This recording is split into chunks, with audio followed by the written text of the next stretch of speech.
Good evening. Welcome to episode number 11, season 2 of our Leader's Edge. Tonight, we have a really special guest. I've known her for many years at the People Management Association of the Philippines, and she has become one of my personal icons. She is going to talk about an essential topic. You know, because we are in the midst of a pandemic, everything is just not the way it was before. And it takes a special kind of leadership to bring people together, to inspire them how to take action for the greater good. And of course, that is servant leadership. Our speaker was born and raised in Baguio City and a true blue Theresian. Grace started her career in human resources when she was hired as an employee relations officer at Intel Philippines, the leader in the semiconductor industry in the 80s. She had a flourishing HR career in the same industry where she was part of the startup team of Cypress Semiconductor Philippines during the late 90s. She was given an opportunity by Cypress to work at their corporate headquarters at the Silicon Valley, San Jose, California. She really truly had an exciting career because after her return from the US, she joined Sun Cellular as part of the startup leadership team heading HR, admin, and logistics. Imagine that. With the PPO industry aggressively growing in the country, she was hired by Hong Kong Shanghai Banking Corporation Data Processing Philippines as VP for HR.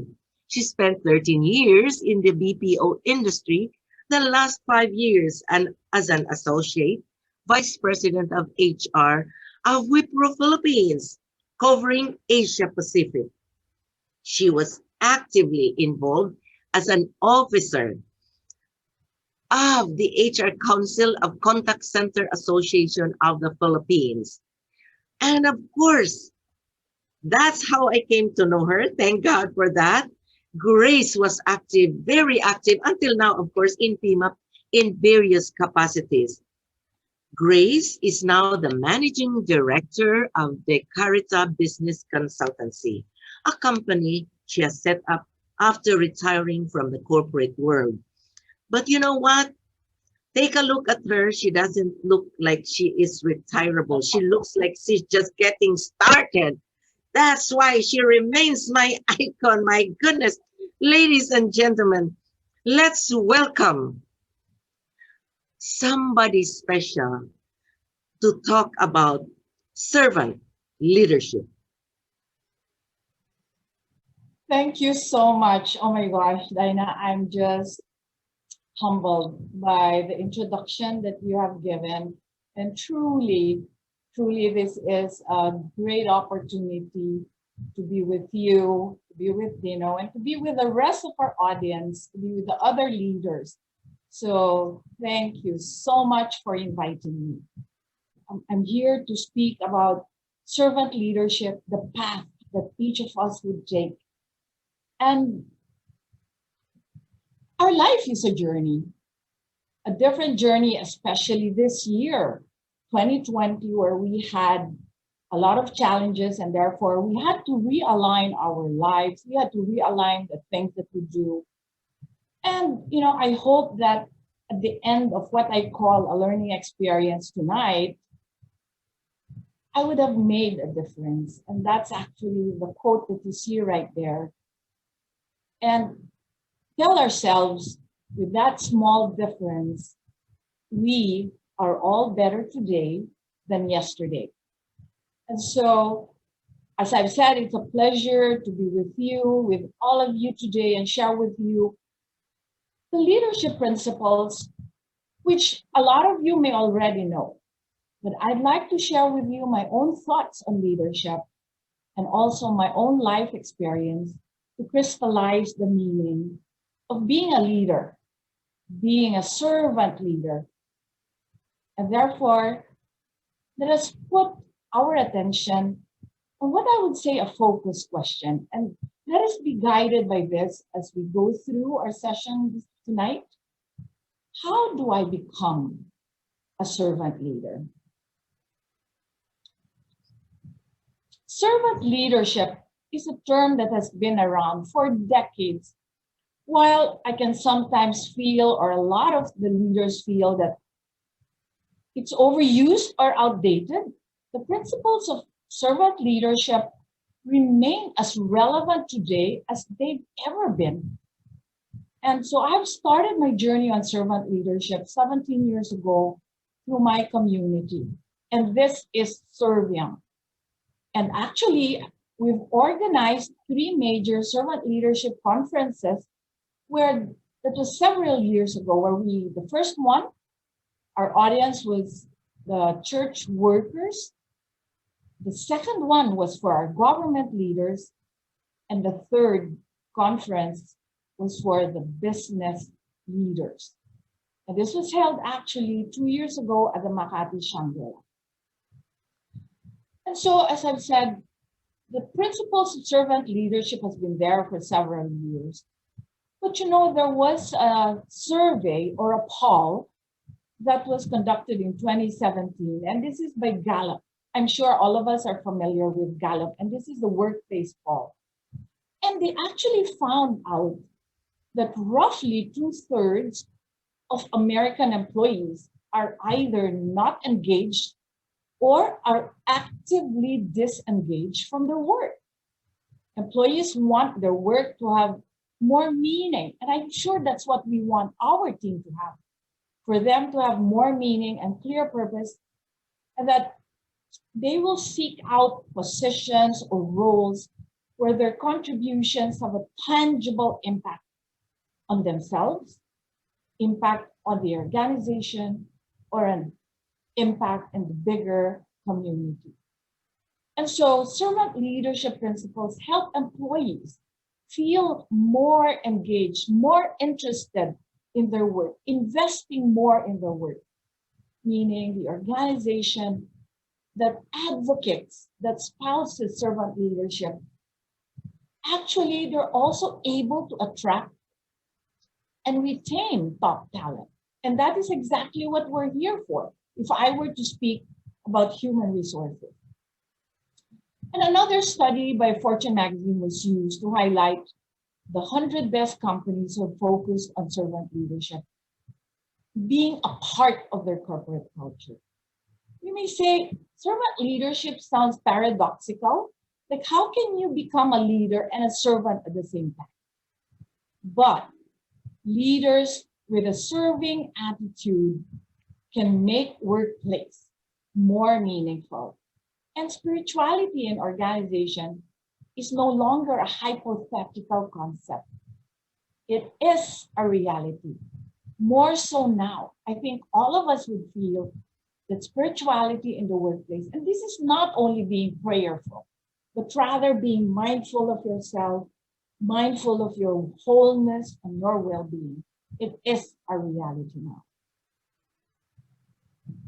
And I'd like to go back to Robert Greenleaf, who was the very first staunch advocate of servant leadership. And it is a lifestyle. He says it is a lifestyle that's embedded in and led by the natural feeling within you, within a leader, that we don't only want to serve, but to serve first.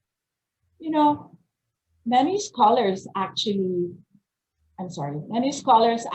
consider Jesus Christ's life and teachings as constituting the ultimate example of servant leadership. On the opposite of some leadership theories that are defined and assessed only by what leaders do, servant leadership calls for a consistency between your character as a leader with your actions, your values, and their complete commitment to serve others. And as a servant leader, I joined them to have the goal, which is to help followers become healthier, wiser, and more willing to accept their responsibilities and to push and motivate such followers to perform to their fullest capacity. Therefore, the next question is, how can I be a servant leader? And that's the same focus question that I had at the beginning. And to go directly, there are actually 10 characteristics of a servant leader. 10. And it's not exhaustive. These characteristics of servant leadership are by no means exhaustive. However, they serve to communicate the power and the promise that this concept offers to those leaders who are open to the invitation to become a servant leader and to face the challenge. First characteristic is very basic. It's listening and understanding.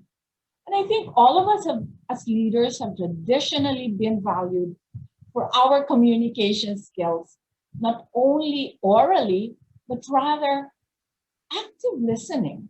It is a skill that each leader should have because it also helps in our being well-rounded, and it's an important skill for the servant leader. And this needs to be reinforced by a deep commitment to listen intently. There is the intentionality to listen to others. And the servant leader actually seeks to clarify that will, that he or she listens receptively to what is being said, more than, of course, what is also being unsaid. So as we've said in the past, it's both the verbal and the nonverbal communication. And I would also talk about listening to ourselves. Quiet down, slow down, reflect. Have the skill of taking that pause to reflect and listen to your inner self, because that's also part of the characteristic of a servant leader. It is necessary to take that pause, especially when everything else is so chaotic around us. Empathy. I think, for those who have gone into counseling or coaching, empathy is described as putting yourself in the shoes of the other. A servant leader strives to understand and empathize with others because people need to be accepted and recognized for who they are, for their special and unique spirits, for their special and unique skills. There's a good intention, and we assume the good intention of co-workers and colleagues that does not reject them as people, even when one may be forced to refuse to accept certain behaviors or performance. The most successful servant leaders are those who have become skilled, empathetic listeners. So that's combining those two characteristics, yeah? And then we talk about healing, compassion, lending a helping hand. And healing is beyond the physical healing, but rather that compassion, the healing of relationships, which is a powerful force for transformation and integration. And one of the great strengths of servant leadership is the potential for the healing of oneself and the healing of one's relationship to others. I was listening in one of your episodes, and I think Dino talked about compassion, him having that heart to help others. And that is a very strong characteristic of a servant leader. That's what Greenleaf said. There is something subtle communicated to one who is being served and led, if implicit in the compact between servant leader, between the servant leader and the people who are being led, is the understanding for the search for the wholeness and well-being. And that is something that they should share. Awareness. And this is self-awareness and awareness of others. And we know that self-awareness and is the ability to see oneself in a certain perspective, your personal strengths, your weaknesses, your values, and your emotions. And it helps the servant leader understand personal biases of others. And therefore, when this happens, they set them aside for the benefit of others. The general awareness, and especially self-awareness, strengthens the servant leader. I think the last episode before this with Jocelyn Pick, she talked about emotional intelligence. And I'm a happy certified GENOS, emotional intelligence practitioner. I just got my certification with the company of Jocelyn. And it speaks a lot about being aware. Emotional intelligence, like there are different competencies, and it starts with your sense of self-awareness. So you look at it from a bigger, from a holistic and integrated point of view.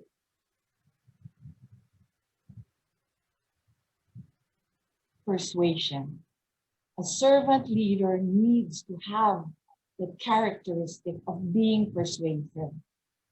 It is the reliance on persuasion rather than on your position of authority. Because if you exercise your position of authority, there's a tendency to be very directive. This is how you do things. But a servant leader would do the other way, to be persuasive, and would do this in making decisions within the organization. Convince others rather than telling, rather than coercing compliance. This particular element offers one of the clearest distinctions between the traditional authoritarian model or leader and that of servant leadership. Because the servant leader is effective at building consensus within groups. A servant leader does not operate on majority, especially when making decisions. A servant leader anchors decisions on a consensual agreement within groups.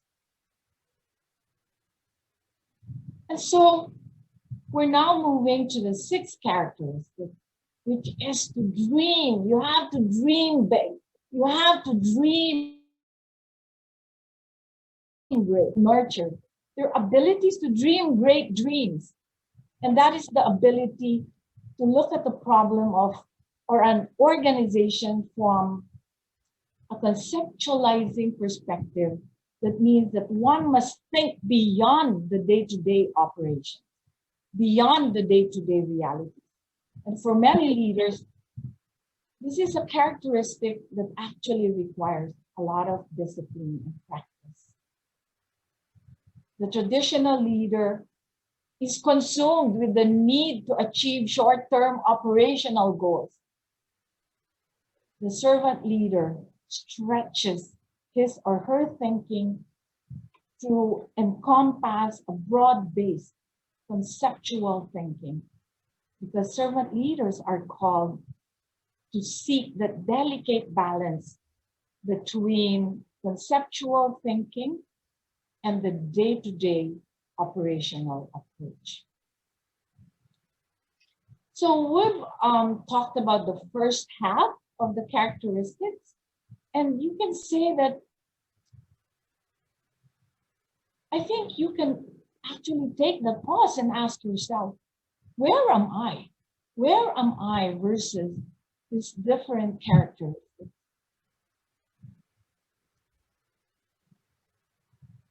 Grace, so Yes, far, Diana. oh my gosh, my heart is full just from listening to the first part, really.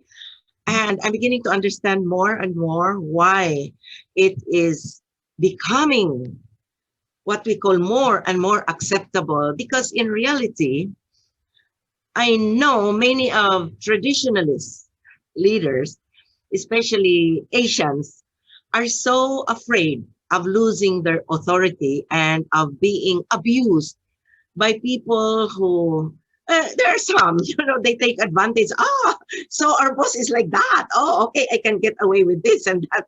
And they just also, what we call, have this mindset of, I can do it anyway. I can get away with it. So how do we make sure that the people we are leading will not also take advantage of our being servant leaders?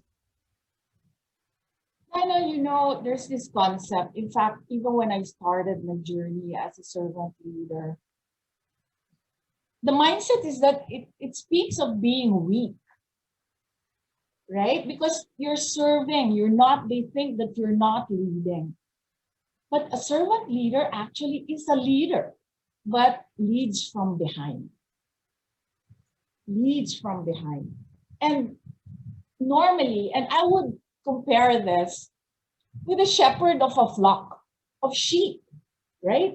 So when one of those lambs or of those sheep would fall astray, the shepherd would take his staff and pull back that lamb. But where is the shepherd? The shepherd is not up front. He will not see the lambs or the sheep who are getting lost if that shepherd is in front of the flock. So a servant leader still leads, but he leads from behind. But there's still that position of strength. I would say there's still that position of strength. And your people should see this. And I think my team has seen it. That I'm tempered. I don't lose my cool. Rarely do I lose my cool in the office or in the workplace. Maybe I did once or twice, and I clearly remember that. But it made me look back as to how I reacted that way. Because I could have reacted differently instead of losing my cool, right? Because a servant leader is very tempered. And there's always the compassion for others, the empathy, and then the listening that we have to do. So you have to prove that despite my being a servant leader, there's a strength that goes with it. Thank you. That enlightens me. Again, because I have heard certain well certain business entrepreneurs who told me that they hesitated and many of them put on hold. They were actually thinking of having servant leadership conducted in their corporation, and they put it on hold because there are some people, they know their people who have the tendency to try to get away with certain things, and also the tendency to lie just to get away with it. So that's the reason why they decided to put in hold, and some of them actually canceled the programs that they were thinking of doing.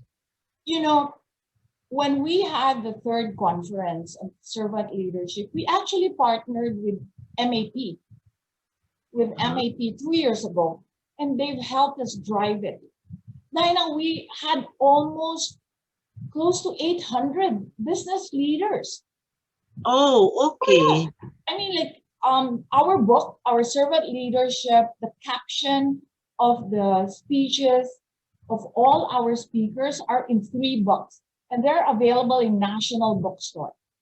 Oh, okay. And it's really a cross section. As I've said, government leaders, we have corporate leaders, and Vice President Lenny Robredo was one of our speakers. in the conference. But of course, we also had Cardinal Chico Taglia, and because he's the chairman of our foundation. And you can see the hunger for embracing the principle of servant leadership. But I agree, there may be some reservations of other companies, maybe culturally. Culturally, the question is, are we ready? But I'd like to take that question to the next step. How can we make ourselves ready to embrace servant leadership in our corporate culture? That's right. Yeah. Yes. Yes. And it has to start from us. Mm. That's why I focus the discussion on the characteristics, because it has to start from us as a person. No matter how many conferences or how many training programs. In fact, I was even thinking of being certified under Greenleaf. There's they have this regular certification, but all principles and theories will help, but it is really from your heart. That's why Greenleaf also talks about the heart of a servant. It has to come from here. It has to be part of your DNA. And that's when you then influence others. And that's one of the characteristics. Grow, grow, grow. Build community. Because you have, I'd use the word infect. You have to infect others to embrace servant leadership. And it takes a lot of dying to oneself, Dina. Okay. Okay. Humility. Right. Right. I'm just curious. Has anybody in your organization or in your community in Serviam, for example, taken a census as to the actual number of corporate leaders who have taken this to heart and those who have refused and just ignored it completely? Are there statistics to show how many companies locally and then Asia Pacific and then of course in America? Yeah. Do we have statistics about that?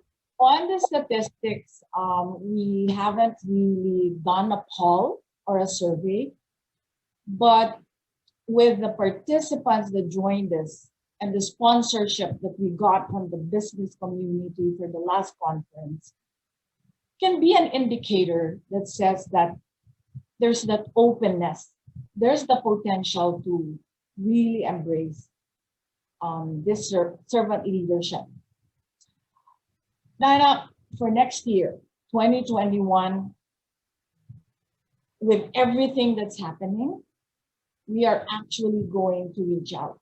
We are firming up our servant leadership curriculum, and we're almost done, and we're ready to roll it out. And servant leadership in the workplace, servant leadership in other communities.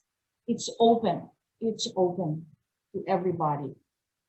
And so hopefully that we will be able to roll out our Servant Leadership Institute by next year.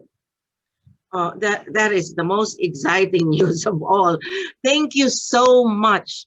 And remember that learning is a never-ending journey with limitless vistas. That's the reason for our being. And that's why we really thank you, Grace, for being here for us and sharing all this, what I would call enlightening new roles of leadership, because for most people it is almost revolutionary. So, and our last episode for this season will be Robert Walker, who will talk about breakthrough projects.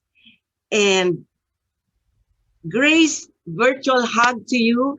Thank you for being here with us. And thank you for sharing servant leadership.